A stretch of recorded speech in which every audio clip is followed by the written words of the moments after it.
우리는 늘 모든 것이 잘 되는, 또 모든 것이 성공하고 많은 것들이 이루어지는 그런 시간들을 너무 행복해하고 기대합니다. 성공하고 승리하고 회복된 그 모습을 우리는 상상만 해도 늘 가슴이 벅차고 굉장히 행복할 것 같은 그런 상상을 해봅니다. 이스라엘 역사에서 이 엘리야의 모습을 우리가 생각해 보면 엘리야가 가장 행복했을 때가 언제인가 상상할 수 있습니다. 우리가 말씀을 읽어가면서 바로 그 대목에서 참 행복한 그런 묵상의 시간이 되기도 합니다. 언제인가요? 엘리야 그러면 무엇이 생각나세요? 갈멜산에 850명 바알과 아세라 선지자들을 무찌르고 승리한 바로 그 순간들을 잊을 수가 없습니다. 온 백성이 하늘에 불이 떨어지고 예물로 드린 이 엘리야의 모든 재물이 다 하나님께서 받으신 예물이 되고, 그래서 바알과 아세라는 처참하게 패배하는 그런 모습이 우리는 굉장히 행복한 장면이죠. 서고 싶고 있고 싶은 그 자리, 하나님은 그런데 이 엘리야를 어떻게 인도해 가셨을까요? 엘리야는 이스라엘에 갑자기 등장한 아주 위대한 선지자 중에 하나였죠. 그런데 하나님은 이 갈멜산 승리로 이끌어 가시기 전에 하나님이 아무도 주목하지 않으시는 그 자리로 엘리야를 인도하셨던 것을 우리는 성경 속에서 알 수 있습니다. 오늘 본문은 아니지만 17장 1절부터 보시면 엘리야가 갈멜산으로 가기 전에 하나님은 그 땅에 심한 가뭄이 들게 하셔서 엘리야를 그리시네가에 숨기십니다. 그리시네가에서 까마귀가 물어다 주는 떡과 고기를 먹으며 연명하게 하시는 장면이 1절부터 우리가 읽은 바로 전까지의 내용이죠. 우리는 아무도 주목하지 않는 그 무대 뒤편에, 아무도 보지 않는 그 순간에 일어나는 일들이 마치 그냥 헛되고 그냥 허망한 낭비되는 시간이라고 생각하는데, 하나님은 우리의 생각과 다르십니다. 오늘 그 그리시네가 다음 바로 하나님은 또 갈멜산으로 인도하시는 것이 아니라 사르밧 땅으로 이 엘리야를 인도하고 계신다는 사실을 알 수 있습니다. 여러분, 사르밧이라는 이 단어는 바로 재련하고 정련하는 의미를 가지고 있어요. 뭔가 당금질하는 금속처럼, 그래서 불순물을 다 제거하고 정말 순결한 그런 금속이 나올 때 하나님은 우리를 사용하실 준비를 마치셨다고 생각이 됩니다. 오늘 우리는 우리의 인생 마음에 들지 않은 순간이 있어요. 우리 자녀들의 인생도 마음에 들지 않을 그런 자리가 많습니다. 나는 이런 자리 원하지 않았는데, 나는 이 자리가 좀 불만인데 왜 나를 이렇게 빚으셔서 왜 나에게 이런 속상한 자리, 가고 싶지 않은 자리로 인도하실까 하는 생각을 우리가 하나님 앞에 질문할 때가 있습니다. 그러나 사랑하는 가족 여러분, 사르밧은 하나님이 갈멜로 인도하시는 그 과정 중에 있습니다. 여러분들은 지금 어디에 계시다고 생각되신가요?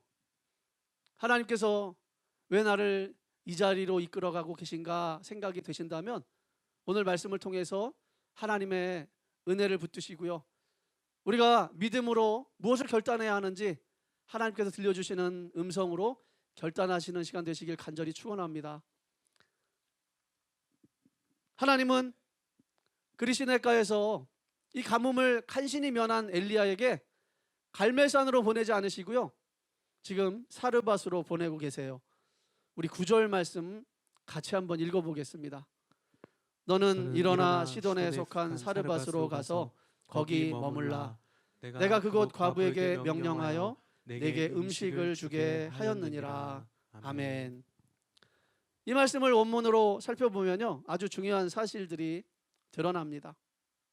명령하여 음식을 주게 하셨다는 거예요. 명령하였다는 것은 완료형을 사용하고 있어요. 하나님은 엘리야에게 명령하시기 전에 이미 여인에게 이 말씀을 전하셨고요.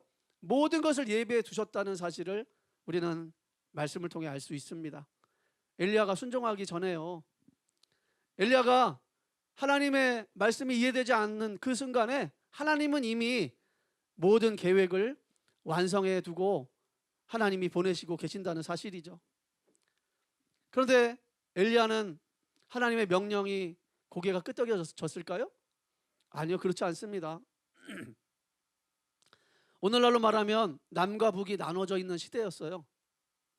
남쪽에는 유다가 다윗의 왕위를 계속 이어서 하나님의 말씀에 어긋난 삶을 가끔 살긴 하지만 그래도 몇몇 왕들은 하나님을 향하여 마음을 들이고 있는 그런 남유다였죠. 그런데 지금 북이스라엘은 오늘 북한의 모습처럼요, 아마 개성과 평양 정도 되는 그 땅이 시돈입니다. 그 땅에서는 우상 숭배가 가득하고요, 하나님을 배역한 그런 하나님을 불신하는 사람들이 가득한 그런 땅이었습니다. 이 시기에는 바로 아합과 이세벨이 왕과 왕비였죠. 이세벨은 바로 저 북한과 평양의 출신이기 때문에 거기서 오늘날로 말하면 공산주의자를 남한으로 보내는 것과 같은 바알과 아세라 선지자를 그렇게 보내고 양성해서 남유다까지 흔들고 있었던 시기였습니다. 시돈은 단순한 이방 땅이 아니었던 거예요. 악녀 이세벨의 고향이었고요, 바알 신앙의 본산이었습니다. 그런데 지금 온통 이스라엘을 바알로 물들이고 있는 그 근원지로 엘리야를 보내고 계신다는 거예요. 지금 엘리야는 아합과 이세벨 때문에 목숨이 위태로운 상황인데 그 고향 땅으로 하나님이 가라고 하시는 거죠. 또 그곳에는 대단한 유지가 아니면 대단한 하나님이 예비하신 눈에 띄는 아주 훌륭한 사람이 자신을 지원해 주는 것이 아니라요, 지금 과부에게 의탁해서 살라고 말씀하고 계세요. 당시 이스라엘 사회는요, 참 먹고 살기도 힘든데 고아와 과부와 객은요 정말 굶어 죽을 수밖에 없는 그런 연약한 상황이죠. 그들은 오히려 도움을 받아야 합니다. 구약의 성경은 끊임없이 과부와 고아와 나그네를 보살피라고 명령하고 있죠. 하나님의 선지자가 도움을 주는 것이 아니라 오히려 거기에 의탁해서 목숨을 연명하라고 하는 사실은 아마 엘리야는 자존심이 무너졌을 겁니다. 그런데 그 여인은 그래도 유대인이면 괜찮을 거예요. 유대인이 아니라 바로 그 시돈 사람, 이방 사람 사르밧 과부였어요. 엘리야의 유대인의 선택받은 선민의 자부심은 어디 간데 다 상처를 입고 결국에는 하나님께서 명령하신 그 자리로 나아갑니다. 10절 말씀 보시니까요, 그가 일어나 사르밧으로 가서라고 시작합니다. 아무 이야기나 마음도 지금 여기에 기록이 되어 있지 않습니다. 하나님께 따지는 것도 없고 원망하고 불평하는 그런 마음도 보여지지 않습니다. 그냥 일어나 갔다는 거죠. 하나님 앞에 침묵하며 순종하는 그 모습을 성경은 아름답게 기록하고 있는 것이죠. 사실 우리가 이해되지 않는데 그 이해되지 않는다고 불순종하면 하나님의 다음 음성이 희미해질 때가 많습니다. 그러나 우리가 하나님 이해할 수 없습니다 하면서도 하나님의 음성에 귀를 기울이고 순종하게 되면 하나님은 그 다음에 더 선명하게 하나님의 뜻을 보여주실 때가 많죠. 12절 말씀 보시니까요, 결국 이 여인을 순적하게 만나게 하셨던 겁니다. 그런데 이렇게 그 여인이 이야기하죠. 물론 앞에서 다뤄야 될 이야기가 있지만 그냥 12절만 뚝 떼서 한번 같이 읽어보겠습니다. 그가 이르되 당신의 하나님 여호와께서 살아계심을 두고 맹세하노니 나는 떡이 없고 다만 통에 가루 한 움큼과 병에 기름 조금뿐이라. 내가 나뭇가지 둘을 주어다가 나와 내 아들을 위하여 음식을 만들어 먹고 그 후에는 죽으리라. 아멘. 아멘. 이방 여인은 이렇게 이야기합니다. 여호와께서 살아계심을 두고 맹세한다는 거예요. 하나님이 살아계신다는 건 어렴풋이 알고 있다는 거예요. 그런데 자신의 삶이 얼마나 비참한지, 통에 가루 요만큼하고 기름 요만큼이 있으니까 그거 아들하고 나눠서 떡해 먹고 이제 나는 죽겠습니다 이러고 있다는 거죠. 하나님이 살아계시다는 사실이 이제 마지막 음식을 해 먹고 남겨있는 그걸 다 먹으면 죽어버리겠다는 그런 결론으로 나아가고 있는 거죠. 자신의 결론을 바꾸지 못합니다. 머리로 하는 것과 마음으로 신뢰하는 그 사이에 너무나 거대한 간격이 있어서 이 여인은 결국 그렇게 죽을 결심을 하고 있다는 거죠. 어쩌면 우리의 상태가 아닙니까? 하나님이 살아계신다는 사실은 내가 믿는다고 하면서 내가 하나님이 살아계신다는 사실을 아는 것과 그 살아계신 하나님과 내가 동행하는 삶은 전혀 다른 삶이라고 생각하는 우리의 모습이죠.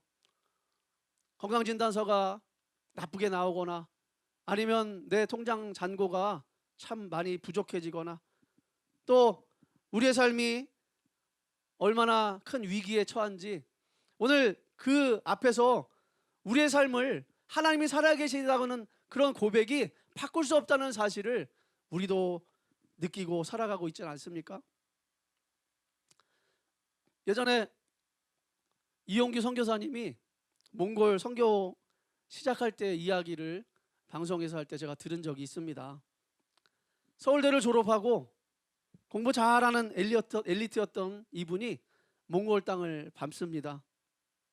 그런데 그 땅에서 하나님이 가라 그러셔서 갔더니 아무것도 할 수 없더라는 거예요. 언어도 안 돼요. 문화도 전혀 이해도가 없지요. 인맥도 없었습니다. 그저 현지 목사님 집에 얹혀 살면서 그냥 사환처럼 시중 들어야 했다는 거예요. 심부름할 거 있으면 심부름하고 설거지하고 아이들 돌보고 공부 많이 했던 이 선교사님이 얼마나 자존심 상했는지 몰랐다고 합니다. 훗날 이렇게 고백하죠. 하나님이 나를 아무것도 할 수 없는 그 자리에 세우셨을 때 비로소 내가 하나님을 의지하는 법을 배웠습니다. 그렇게 고백하더라고요. 결국 그 낮아진 마음이 몽골 선교를 하나님께서 이루어 가시는 토대가 되게 하셨다는 사실을 나중에 간증하더라고요. 하나님은요, 그분을 쓰시기 전에 그분을 낮추셨습니다. 사랑하는 가족 여러분, 나는 정말 갈멜산 승리의 성공의 그 자리를 기대하고 있지만 아직도 까마득하게 멀게 느껴지고요. 내가 왜 이 자리에 있어야 하나? 나를 왜 이렇게 연약한 삶으로 끌고 내려가시나 하는 분들 계십니까? 나는 정말 자존심 상해서 이렇게 살지 못하겠는데 하는 그 자리에 나를 두고 계시진 않습니까? 사람들이 이야기하기 좋아서 그렇게 입방에 오르는 나의 삶이 되고 있지는 않습니까? 나는 이것이 원하지 않는 삶인데, 나는 기대하던 삶이 아닌데 하는 그런 마음이 여러분들에게 있다면 사랑하는 가족 여러분, 바로 이 말씀을 기억하셔야 하겠습니다. 우리를 이 자리로 보내시기 전에 하나님은 이미 완벽하게 준비하신 삶을 계획하고 계신다는 것이죠. 하나님은 저와 여러분들이 그 낮은 자리를 바로 사르밧처럼 정령과 재련의 과정을 잘 극복하고 갈멜로 가실 때까지 하나님이 인도하실 줄 믿으시길 축복합니다. 하나님, 우리는 비록 이렇게 건강하지 못하고 우리는 비록 어려운 상황, 위기에 앞에 놓여 있는 것 같지만 하나님, 제가 왜 이 자리에? 라고 질문하지 않고 하나님이 함께 하시면 우리는 곧 갈멜산으로 나아가겠습니다 고백하실 수 있는 그런 여러분의 한 해가 되시기를 예수님의 이름으로 간절히 축원합니다. 우리는 그런 믿음이 있어야죠. 그런 믿음으로 살아야 합니다. 하나님이 낮추시는 자리를 이해할 수는 없지만 자존심 깎이는 그런 삶으로 바라보지 마시고요. 우리는 믿음으로 바라보실 수 있어야 하죠. 엘리야도 그랬을 겁니다. 엘리야도 그렇게 마음을 먹고 힘을 내고 있었겠죠. 그런데요, 엘리야는 13절 말씀에 여인에게 이렇게 이야기합니다. 우리 13절 말씀 같이 한번 다시 읽어보겠습니다. 엘리야가 그에게 이르되 두려워하지 말고 가서 내 말대로 하려니와 먼저 그것으로 나를 위하여 작은 떡 한 개를 만들어 내게로 가져오고 그 후에 너와 내 아들을 위하여 만들라. 아멘. 아멘. 엘리야가요, 여인이 이 통에 가루 요만큼 하고 그리고 기름 요만큼이 있는데 이거 먹고 죽겠다는 여인에게 이렇게 이야기하는 거예요. 두려워하지 말아라. 너의 말대로 마지막 음식을 먹되 내 것 먼저 하라. 이렇게 이야기했다는 거죠. 그런데 우리는 이 상황이 말이 되지 않는다고 생각이 됩니다. 아니, 먹을 것이 없어서 그거 남겨진 얼마 먹고 죽겠다는 그 여인의 불쌍한 가정을 바라보면서 하나님이 이렇게 도와주실 거야 하고 도움을 주지 못할 망정 선지자가 나를 위해서 먼저 하나 해달라고, 바로 염치 없는 그런 요구 아니겠습니까? 그런데 이 한 단어는 우리가 다시 한번 짚고 묵상해 보아야 하는 단어죠. 먼저라는 것입니다. 나를 위하여, 먼저 그것으로 나를 위하여 떡 한 개를 만들어 내게로 가져오고, 작아도 그 떡 한 개를 나에게 가져오고 그 다음에 그 후에 너와 내 아들을 위하여 하라는 겁니다. 이 먼저가 단순한 순서를 이야기하는 걸까요? 그렇지 않습니다. 이것은 바로 믿음의 방향을 의미하고 있습니다. 환경이 변한 다음에 그 다음에 하나님을 신뢰하는 것이 아니라 환경은 그대로 있고 환경은 변하지 않을 것 같고 더 악화될 것 같은 그 상황에 하나님을 신뢰하라는 그 믿음을 요구하고 계신 것이죠. 바로 하나님과 성경이 말씀하시는 그 믿음입니다. 마태복음 6장 33절 말씀 보시면요, 너희는 먼저 그의 나라와 그의 의를 구하라. 그리하면 이 모든 것을 너희에게 더하시리라. 아멘. 믿으십니까? 아멘. 우리는 이것이 믿음입니다. 믿음이라는 것을 압니다. 너희는 먼저 하고 그 안은 사용하신 단어, 그 먼저가 바로 오늘 이 단어였던 것이죠. 엘리야가 어떻게 이런 요구를 할 수 있을까요? 그 이유를 그 다음 13절 하반절과 14절을 보시면 분명히 알 수 있습니다. 이스라엘의 하나님 여호와의 말씀이 나 여호와가 비를 지면에 내리는 날까지 그 통의 가루가 떨어지지 아니하고 그 병의 기름이 없어지지 아니하리라 하셨느니라. 아멘. 여인도요, 하나님께서 그렇게 하라고 말씀을 들려주셨던 적이 있습니다.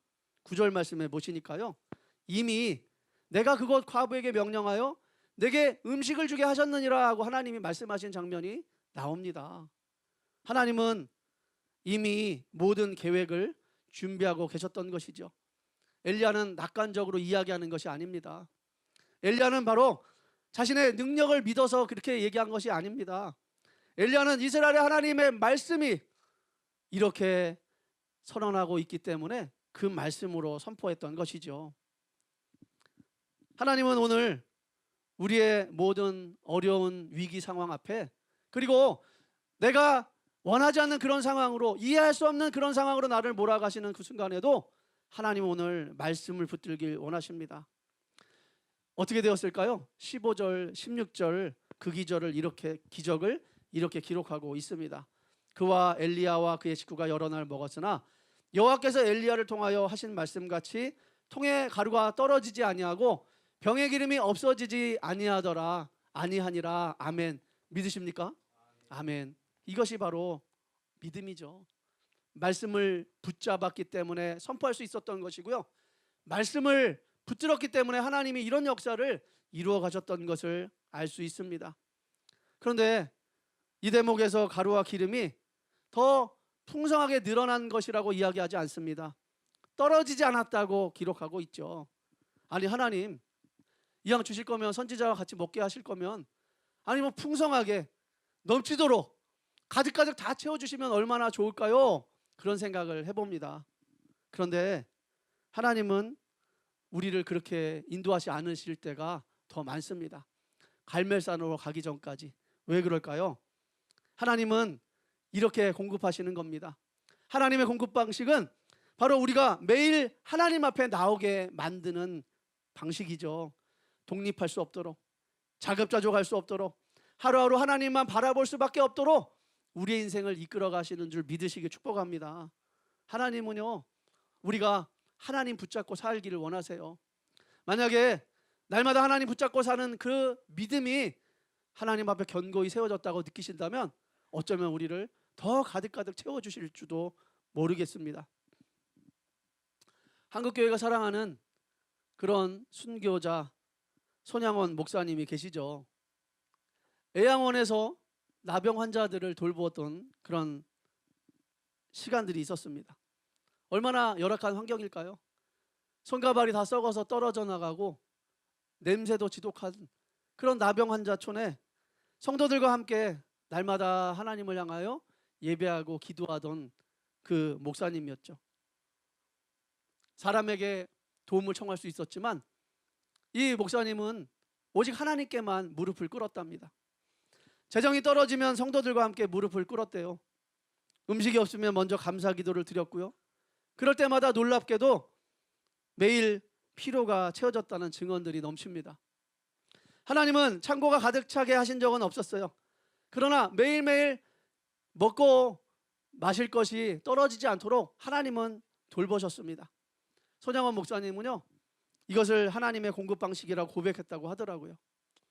하나님은 절대로 넉넉하게 주시지 않을 수 있지만 날마다 그분 앞에 나오게 하시려고 하나님이 하루치만 계속 공급하실지 모른다고 이야기했다는 거죠. 사랑하는 가족 여러분, 혹시 여러분의 통이 비어 있나요? 여러분의 기름병이 곧 마를 것 같은가요?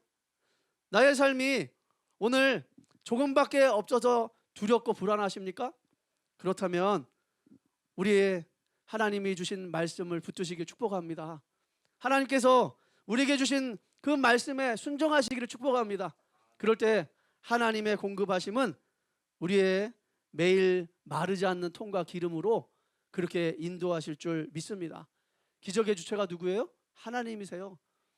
기적의 주체가 하나님이세요. 환경이 아닙니다. 문제를 해결하는 것이 아닙니다. 하나님을 붙드실 때 저와 여러분에게 말씀 붙잡는 그런 훈련으로 하나님이 원하실 때 순종한다면 하나님이 채우시는 놀라운 기적을 경험하게 하실 줄 믿으시길 축복합니다. 우리는 이제 이쯤 되면은 엘리야를 갈멜산으로 보내시지 않을까 생각을 해볼 수 있어요. 그런데 그렇지가 않다는 거예요. 더 황당한 사건이 벌어집니다. 우리 17절 말씀 같이 한번 또 읽어보겠습니다. 17절입니다. 2일 후에 그 집 주인 되는 여인의 아들이 병들어 증세가 심히 위중하다가 숨이 끊어진지라. 아멘. 첫 마디가 안타깝습니다. 2일 후에, 아니 기름 기적, 통에 가루가 마르지 않는 기적 뒤에 아이가 죽었다는 거예요. 아니 기적을 경험한 직후에 이해할 수 없는 또 하나의 문제가 지금 엘리야에게 닥쳤습니다. 우리의 가장 신앙의 어려운 순간이죠. 왜 하나님은 기적을 보여주신 뒤에 이런 일을 행하실까요? 왜 나를 이런 자리로 이끄십니까?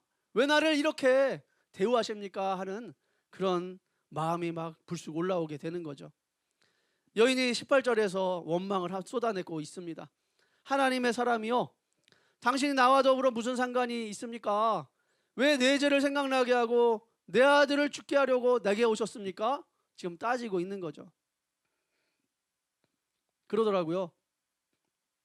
많은 분들이, 아니 목사님, 예수님 믿기 전에, 예수님을 알기 전에는 이렇게 이해할 수 없는 일들이 그냥 그런가 하고 일어나지도 않았고 또 그런가 하고 지나칠 수 있었는데, 이렇게 자꾸 이런 일이 일어나면 도저히 이해할 수가 없습니다. 그런 이야기를 하시는 분들이 많아요. 그런데 이 여인도 마찬가지였습니다. 엘리야로 인하여 살아 있었지 않습니까? 엘리야로 인하여 하나님의 공급하심을 경험했지 않습니까? 그런데 지금 이렇게 엘리야에게 쏟아붓고 있는 거죠. 사람이 이런 존재입니다. 은혜를 잊는 것이 인간의 죄된 본성이죠.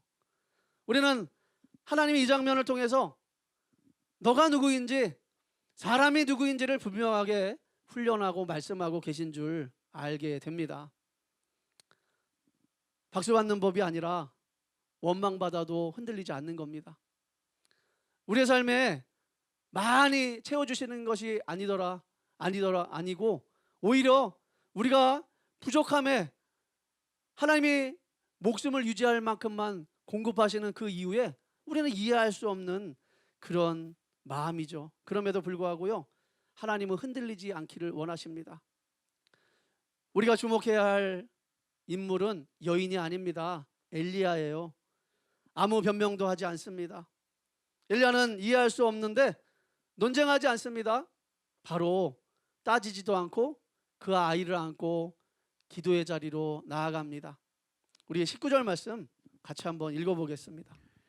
엘리야가 그에게 그의 아들을 달라 하여 그를 그 여인의 품에서 받아 안고 자기가 거처하는 다락에 올라가서 자기 침상에 누이고 뭐 했을까요?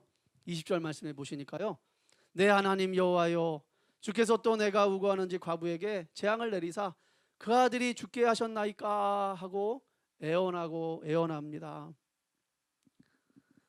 지금 이 기도하는 내용을 우리가 가만히 묵상해 보면요, 하나님께 항의하는 내용인 것 같아요. 하나님 왜 이러세요? 하나님 왜 이렇게 하세요? 하나님 너무 속상합니다. 안타깝습니다. 이렇게 이야기하는 것 같죠.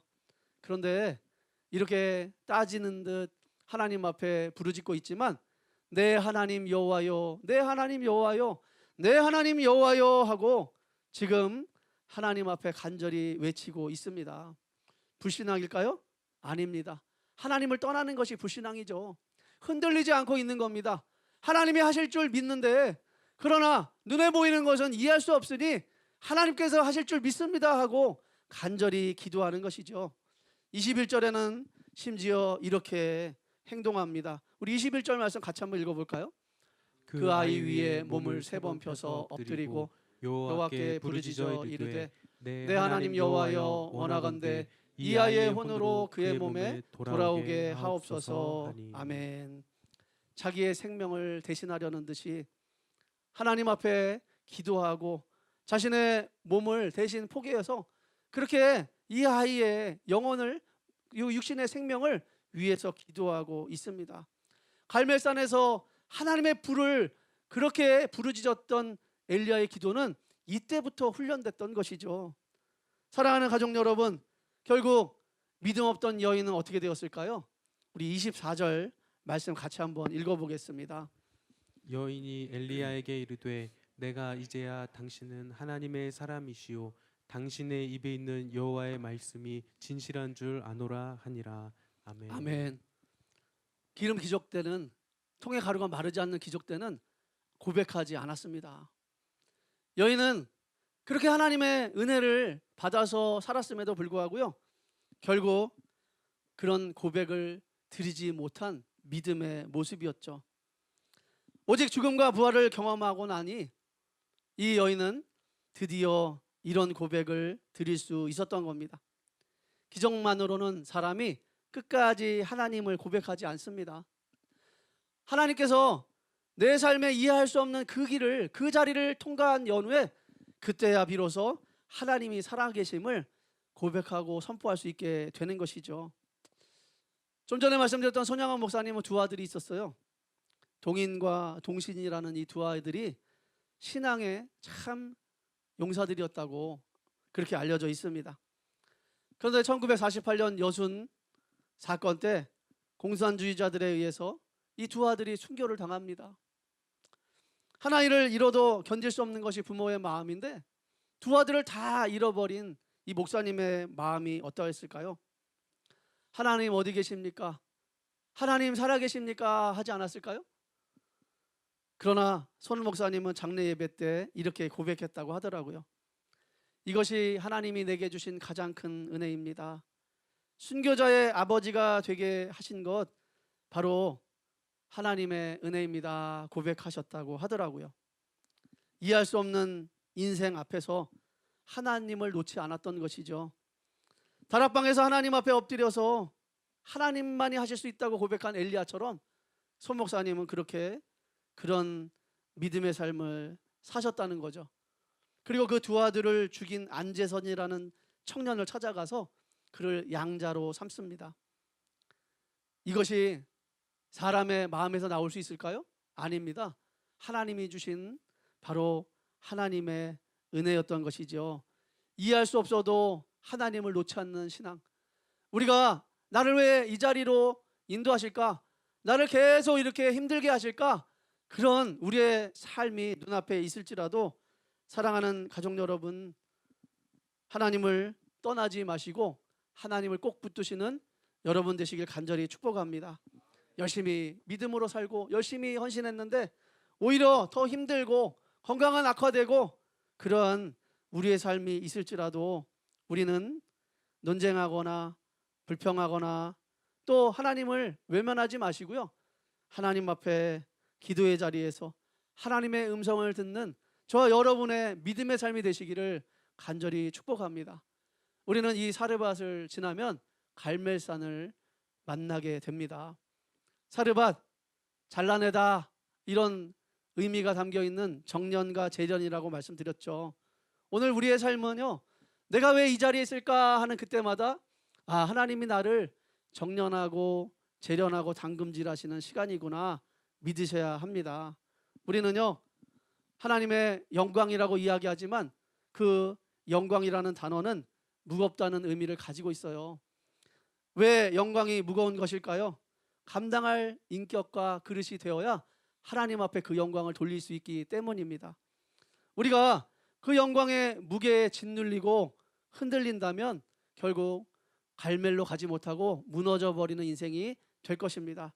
사랑하는 가족 여러분, 오늘 하나님은요, 우리를 낮은 자의 자리로 인도하고 계실지 모릅니다. 그러나 우리가 그 자리에 보내질 때 하나님은 하나님의 완성된 계획을 이미 준비하고 계신 줄 믿으셔야 합니다. 하나님은 오늘 환경이 우리의 삶의 절망을 이야기할 때 하나님의 말씀을 붙드셔야 합니다. 오늘 나에게 주시는 하루하루의 말씀, 그 말씀이 먼저 우리에게 들려 있을 때 그 말씀에 순종한다면 결국 우리는 갈멜로 갈 수밖에 없습니다. 이해할 수 없는 인생 앞에서도 하나님을 놓지 않는 여러분의 그 믿음의 자리, 기도의 자리, 하나님을 놓지 않는, 떠나지 않는 그 훈련이 저와 여러분들이 결국 경험하게 될 영광의 자리를 만나게 하실 줄 믿습니다. 지금 고독하신가요? 혹시 지금 낮아져서 기댈 곳 없어서 힘들어서 흔들리고 계신가요? 오직 그 자리에서 주님만이 나의 도움 되신다고 하나님을 붙드시고 정금같이 세우시는 그 하나님 앞에 우리의 인생을 다 맡기시고 하나님과 동행하시는 삶을 살아가시기를 예수님의 이름으로 간절히 축원합니다. 아멘.